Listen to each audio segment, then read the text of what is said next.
The Waterpipe.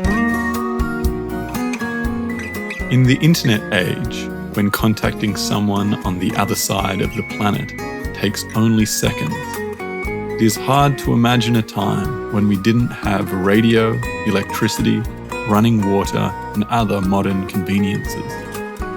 But, in fact, that is exactly how it used to be. And it was not too long ago. Victor remembers this time. As a 6-year-old boy, he watched workmen installing wooden radio pillars in his hometown.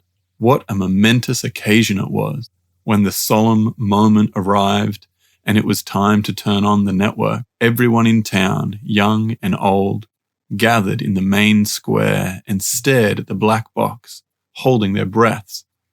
Will it say something? How can it say anything? It's made of cardboard, could be heard from disbelievers in the crowd. The cardboard is on the outside, but on the inside, there's a membrane, others said, showing off their knowledge of fancy new words. And then finally, the box uttered a sound. Dear countrymen, this is your local broadcasting centre speaking. The crowd was amazed. Some danced, some clapped. Children jumped for joy, and the foreman handed out candy and lemonades. Someone had even brought ice cream in waffle cones, and for many, this was the first time they had tried ice cream. It was a momentous event indeed.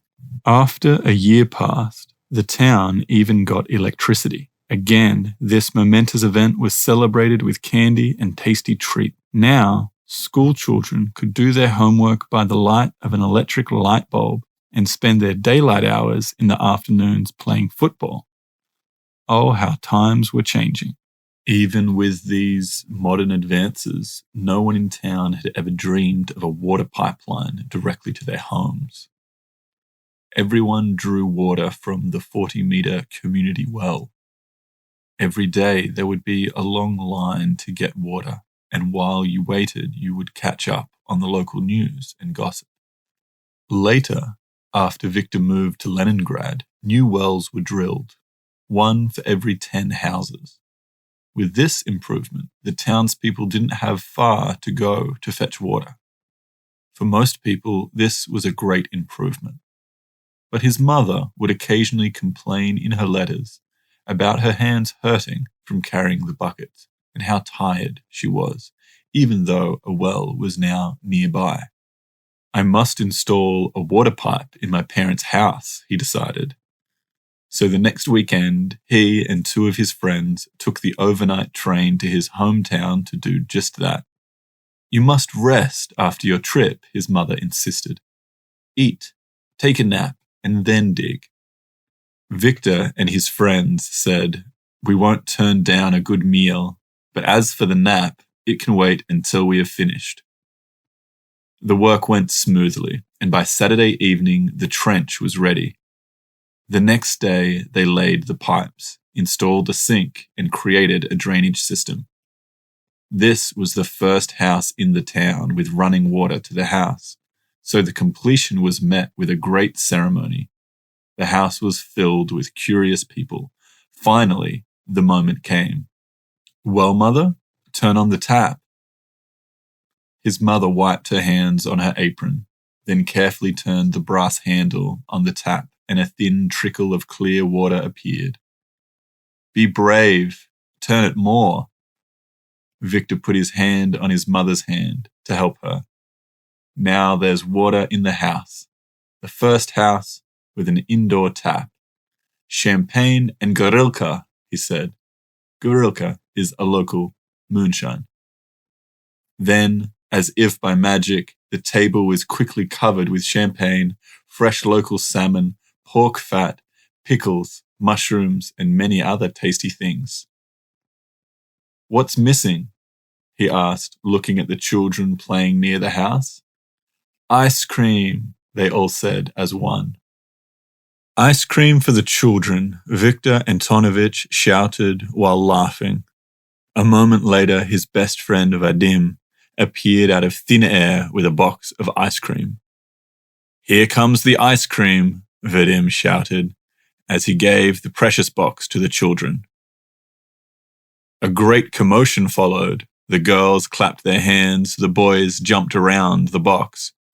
Neighbors were looking over their shoulders, instructing them on how to open the box, and in the end, they all managed to get it open. Inside the box was a second, smaller box that was surrounded by a band of dry ice. Inside this were neatly stacked wafer ice cream cones, enough for all children and adults alike. Even the 90-year-old Ivan decided to try one. Time passed, as it always does, and Victor's parents died, and the empty house began to deteriorate and crumble. When the day came that he once again visited his cherished home, a sad picture stood before his eyes. Only the foundation, overgrown with weeds, was left, where his childhood home had once been. As he stood there, the head of the local administration walked up to meet him. "Here stood the house where I was born and raised," Victor said to him. "And in this corner is where we brought the first water pipe installed in the town to the house." He moved aside the weeds to show the exact place where he and his friends had installed the sink. Suddenly, his hand stopped and he froze. In that very spot, he saw a pipe sticking out of the ground, leading to what used to be a gleaming brass tap. Victor remembered his mother's hand under his when he was helping her turn the tap on for the very first time, and how the village children opened the box of ice cream cones. It was so long ago, but it seemed like only yesterday. Will any other event in my life ever be so important as opening a new brass water tap? Victor wondered aloud, with sadness and hope in his heart. He then turned the tap gently, and a thin thread of clear water began to flow and sparkle in the sun.